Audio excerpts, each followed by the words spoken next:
Добрый день, мои подписчики, телезрители, которые смотрят меня, которым интересно то, что я делаю. Сегодня я бы хотел рассказать, сегодня уже первый день более-менее тепло у нас. Хотел бы рассказать вам подробности одну интересную историю, которую я уже делал почти 2 недели. Больше, были праздники, мы все, наверное, отдыхали. Точнее, наверное, 50% людей отдыхало, 50% работало. Странные праздники были, но ладно. Всех поздравляю с прошедшими праздниками. Желаю счастья, здоровья, любви, как можно больше, прям чтобы было много-много-много любви. Значит, ситуация очень интересная. Мне человек обратился где-то 3,5 недели назад. Значит, девушка, женщина обратилась. Значит, история достаточно простая, простая как мир, скажем так. Дело в том, что часто такое бывает в жизни. Люди выйдут замуж там лет 18, любовь, морковь, но в сексуальном плане люди начинают не подходить через какое-то время друг к другу.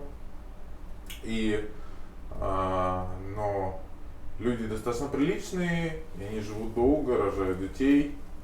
Ну и в этой ситуации женщина поняла, что сексуального внимания от ее мужа очень мало. То есть ему был интересен бизнес, но не интересны были сексуальные отношения. И в 29 лет, примерно 28-29 лет, она встречает мужчину совершенно случайно. Причем муж у нее уже, в принципе, к этому времени чего-то добился вместе с ней. Они достаточно упертые и делают интересные какие-то свои проекты, каждый свои. И совершенно случайно знакомится с мужчиной, на пару лет старше себя. И хотя она очень верная, жена была, сексуального внимания ей не хватало, то есть мужчина ей уделял сексуальное внимание там, может быть, раз в месяц, хотя она была красивая девушка и сейчас красивая женщина. Она ему объясняла, пыталась договориться, но это ни к чему не приводило. И в итоге она встречает мужчину, и у нее получается сексуальные отношения, она влюбляется в этого мужчину очень сильно. Так как девушка честная, она сразу признается мужу и говорит, что я не могу. А тот мужчина, с которым она начала сексуальные отношения, он говорит, я готов ради тебя горы свернуть, все сделать, давай жить вместе. Хотя, у мужа достаточно обеспечен муж, очень хорошо обеспечен.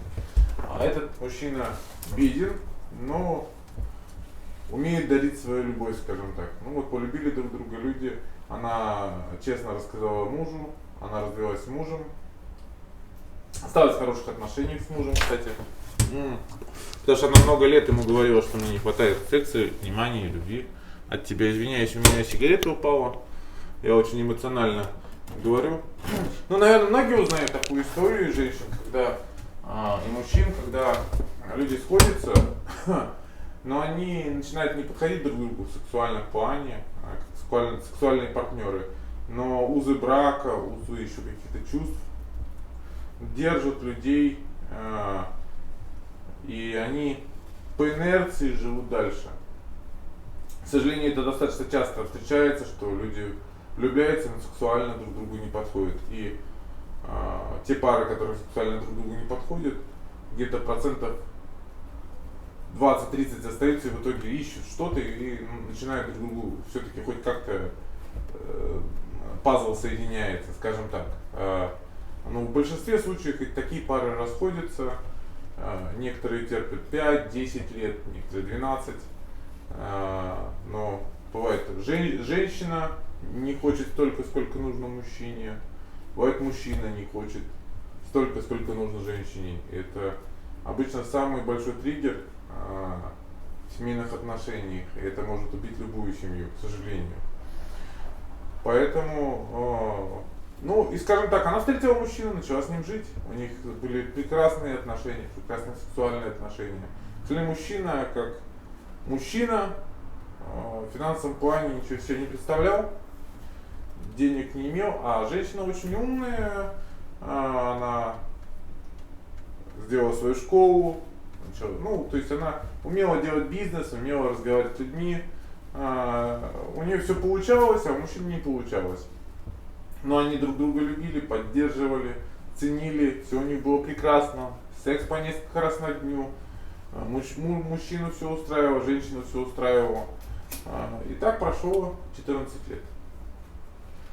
За это время они, женщина, чтобы мужчина не чувствовал себя ничтожным, скажем так, в финансовом плане, она вложила свои деньги, чтобы сделать бизнес для этого мужчины. Естественно, мужчина не просто сидел на шее, он действительно работал и пытался поднять этот бизнес. Ну и она сама в этом бизнесе что-то делала. И один прекрасный момент, ну, бывает такое, что у мужчин, у женщин, что через там, приличный срок, там, 15-10 лет, мужчине его женщина перестала быть интересной. Совсем интересной, то есть не в плане того, что он старался, ему перестала быть эта женщина интересна, а просто он случайно встретил, ну, скажем так, потаскушку, будем так ее называть. Она была просто его парикмахером, наверное. Ну, он случайно к ней попал, она заговорила его, и вот она моложе была на 10 лет, она, кстати, тоже жената. Самое интересное, что она сама жената, у нее 2 детей. Вот. Ну и мужчина решил сделать интрижку, как часто бывает, и не рассчитал, так как там уже приелось, там, 15 лет отношений, он никак не может закончить эту интрижку, потому что женщина крутит ему, ну, скажем так, яйца, ну, по-русски говоря. Вот.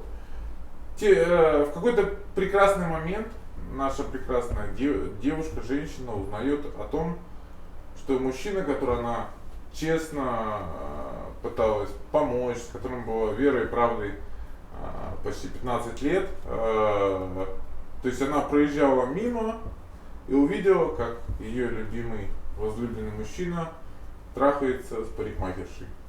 Ну, к примеру, да? Может быть, она не парикмахерша была, естественно, какие-то факты я подменяю.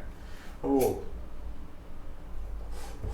Она подошла, она увидев, остановилась. Это была совершенно случайность, просто она недалеко жила, она выехала на работу и увидела, стоит мужа машину. Она остановилась, заглянула, а там, скажем так, происходит половое с этой так называемой с девушкой из салона красоты, к которой он ездил стричься почти каждую неделю. Вот. Наверное, кто-то узнает эту историю, да, мужчины, наверное, некоторые узнают эту историю, женщины, наверное, какие-то узнают эту историю. Вот. Она была в шоке. Он увидел, естественно, ее. Но настолько она добрый, мягкий человек, она развернулась, уехала. И он приехал, он начал бычить на нее. И на этом принципе, то есть понятно, ну, мужик что, блин, поймали? Ну, как бы, блин, тут молодое тело, это тело я знаю 15 лет, как бы, и он просто сказал, ну все, я уезжаю к своей маме жить. И уехал к своей маме жить, и встречался опять же с нашей прекрасной женщиной из салона красоты. Не интим-салона, а салона красоты. Вот. Прошло так 3 месяца, он вернулся, пообещал ей, что все закончит эти отношения, что больше не будет, что он не прав. И прошло еще какой-то промежуток времени, там, месяца 3-4, она опять подметила, что он ездит стричься к ней. Вот, на тот момент она мягкий человек, она сказала, что ну уже все, я не могу так, как было. Он собрался и ушел, но у них есть общий бизнес. То есть она вложила деньги, была финансово им помогала, вела свой опыт посвящала. Вот. И что же происходит дальше? Получается, им надо ей быть в офисе каждый день всем вместе. То есть там еще был один партнер, не один, еще два партнера, то есть 4 человека. Муж, жена, которые сейчас, которые друг друга ненавидят, скажем так. И еще 2 партнера. Естественно,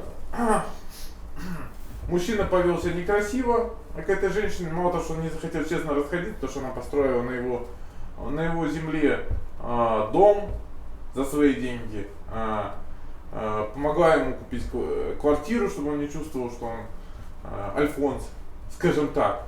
Вот. Она ему сказала, ты хочешь уходить, давай делить, А он говорит, они не были официально женаты, а он говорит, нет, все на мне записано. Ты тут ни при чем. И вот ей приходится каждый день, представьте, приезжать в офис, она любит до сих пор этого человека, приезжать в офис и видеть его, он пытается на ней отыграться, сделать больно, неприятно. То есть это очень, конечно, некрасивая история, такое бывает, но люди, мужчины и женщины, когда вы расстаетесь, будьте честны с собой и с человеком, не надо предавать, унижать. Вы можете честно сказать, что я разлюбила, и не делать настолько больно человеку, не унижать его, не пытаться. Здравствуйте, еще раз у нас, к сожалению, прервался эфир, дубль 2, точнее продолжение. Вот. Я о чем говорю, что люди, будьте честны с собой и с людьми, которых любите, которых приручили. Не надо даже если вы разлюбили, не надо так поступать.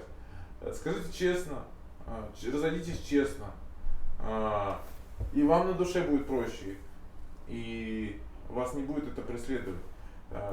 Эта женщина, в принципе, обратилась, она попросила сделать так, чтобы он ее возненавидел, эту любовницу из не интим-салона, опять же, из, скажем так, салона красоты, вот. Значит, это какого? Чтобы он разлюбил эту женщину, и чтобы он вернулся к ней. Но этой женщины, кроме всего, еще, кроме того, что у нее было большое чувство любви и есть, ее беспокоит то, что с ней поступили как с тряпкой, что и об нее вытерли. Возможно бы она так не поступила, если бы он честно бы пришел и сказал: дорогая, я тебя разлюбил. По факту-то происходит сейчас ситуация какая? Он встречается с этой женщиной, у которой есть муж, у которой есть дети. То есть она делает рога своему мужу, и он ушел от жены, и он приезжает к ней на потрохушке постричься. Я не знаю, что он стрижет там каждый день у себя, но, наверное, у него есть что там постричь, раз она ему стрижет каждый день что-то между ног. Вот. Поэтому, поступайте честно, если вы потеряли любовь, скажите честно. И вам же, возможно, вас отпустят, возможно, вы нормально разойдетесь с человеком и не сделаете так больно, как сделали этой женщине. А сейчас я начну работать.